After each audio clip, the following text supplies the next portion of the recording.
with him. But I've invited in our good friend Mike Murray. Mike, you've been in marketing and advertising for a long time. Name of the business, Discover Michigan.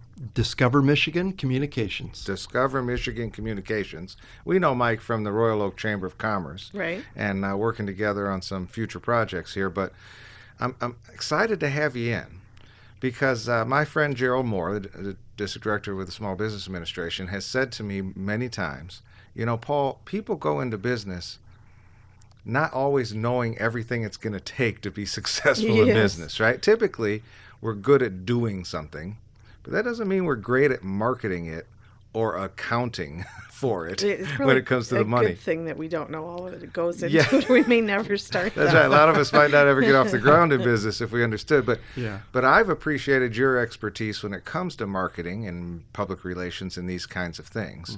But talk to us, we American dreamers who long to have successful small business. What are some of the things we need to be recognizing when it comes to this area of marketing?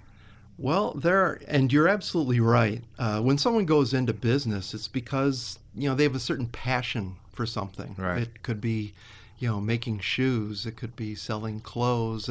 Whatever it is, they go into business because they're good at that, but they don't necessarily have a good handle on anything from their brand, how they're perceived, the customers, their potential customers.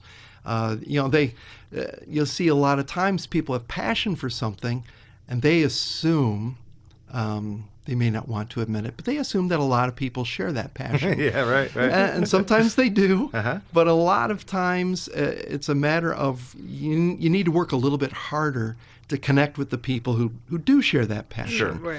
Right. So I know first things first, when I've met with a lot of small business owners, a lot of them really don't recognize how they're perceived by both their customers and by potential customers. So that starts with, they talk about branding. And when I go out and I'll speak with a business owner, I try not to get into the professional jargon. I just try to speak in terms of what it is that they need to know, what other people think of them. And it begins from something as simple as their company's name. Sure. To their brand, their logo, their tagline, their corporate colors. Yeah. There are a lot of things that go into that.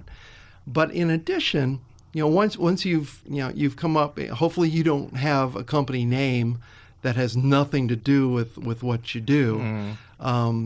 But once you have those things in line, then it gets to, okay, well, then who are your customers? And not only how do you reach them, but what do you say to them?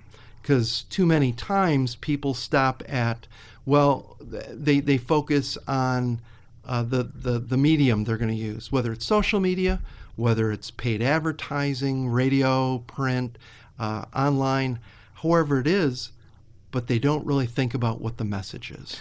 Yeah, it's true that nobody's great at everything. You mentioned in there you have a passion for something. Could be, you've got the best barbecue in the world, or you love helping people get into homes like we do, or whatever it is you have passion for.